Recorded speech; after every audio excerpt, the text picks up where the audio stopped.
हामीलाई सुख चाहिन्छ, दुःख हामीलाई मन पर्दैन। हामीलाई जीवन एकदमै सरल चाहिन्छ, सङ्घर्ष हामीलाई मन पर्दैन।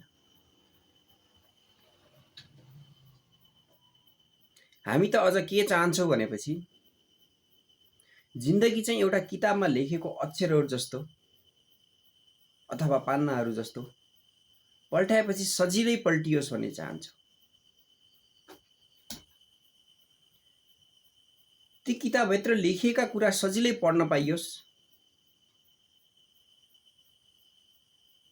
तर जिन्दगीको यथार्थ र त्यो किताबभित्र लेखिएका शब्दको अर्थ चाहिँ सजिलो छैन। ती किताबभित्र लेखिएका शब्दका अर्थहरू कुन सङ्घर्षबाट निक्लिएका हुन्, कुन सङ्घर्षबाट चाहिँ जन्मिएका हुन्, हामीमध्ये कतिपयलाई ती शब्दका अर्थहरू बुझ्न पनि गाह्रो छ।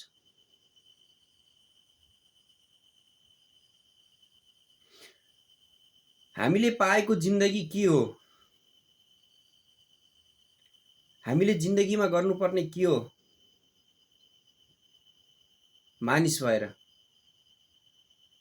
हामीले विज्ञानलाई एकातिर राख्छौँ र आदर्शको झुटमा हामी रमाउँछौँ र आफ्नो आफ्नो तर्क गर्छौँ। सबभन्दा जिन्दगी राम्रो त मेरो राम्रो, जीवन राम्रो त मेरो राम्रो। यदि कसैले हाम्रो आदर्शको झुटमा हिँडिरहेको हाम्रो जिन्दगीलाई कसैले कोट्यायो भने पनि हामीले त्यो कोट्याउनेलाई पनि हामी छोड्दैनौँ। हामी उमाथि औला उठाउँछौँ।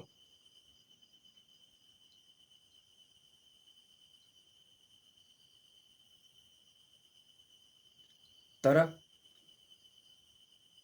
आदर्शको झुटमा हिँडिरहेको हामीहरू, हाम्रो जिन्दगी हामीलाई ठिक लाग्छ, हामीले त्यसैलाई ठिक मान्छौँ।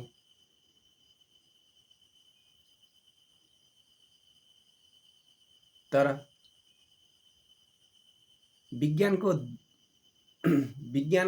विज्ञानलाई अगाडि राखेर जिन्दगीको तर्क खोज्ने हो भने आज जुन संसार जुन अवस्थामा छ र आज संसारमा जति पनि मानिसहरू जन्मे र मरे,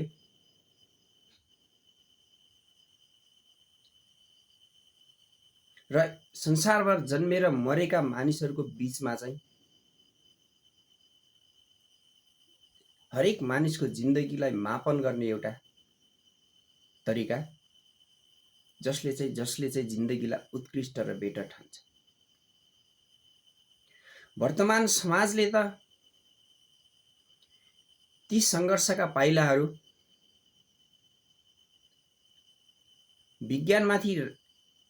विज्ञानको जगमा टेकेर गर्ने चाहिँ प्रयोगहरू वर्तमान समाजले जहिले पनि त्यसलाई चाहिँ झुट ठान्छ।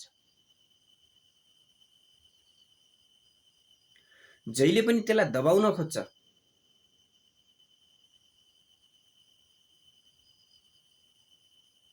र ती पाइला र यो समाजको वर्तमान समाज बीचको चाहिँ द्वन्द्वको बीचबाट चाहिँ परिवर्तनको सम्वाहक निक्लिन्छ।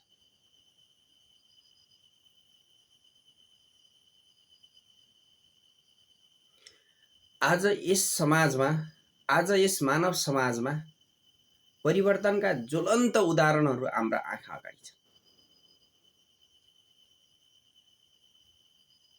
त्यसै बीचमा हाम्रो अन्धकारपूर्ण जिन्दगी पनि हामी बाँचिरहेका छौँ।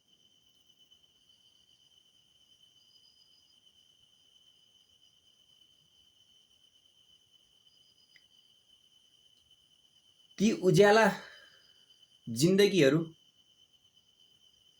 र आज हाम्रा अँध्यारा जिन्दगीहरूको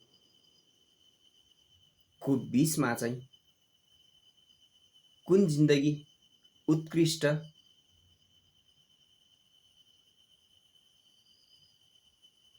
र कुन जिन्दगी सफल,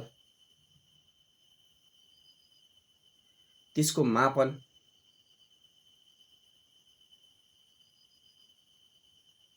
एकपटक गर्ने हो र हामीले चाहिँ विचार गर्ने हो भने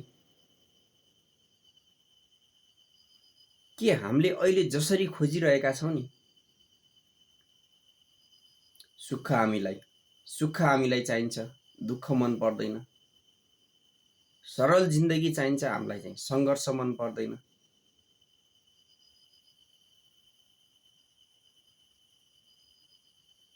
के वास्तवमा सुख मन पराउनु, सरल जीवन मन पराउनु मात्रै चाहिँ जिन्दगीको उत्कृष्ट पाटो हो रहेछ र?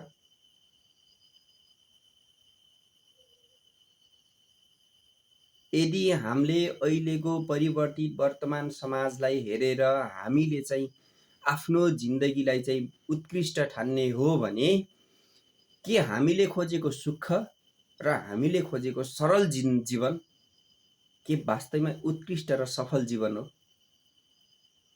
यो तपाईको लागि प्रश्न।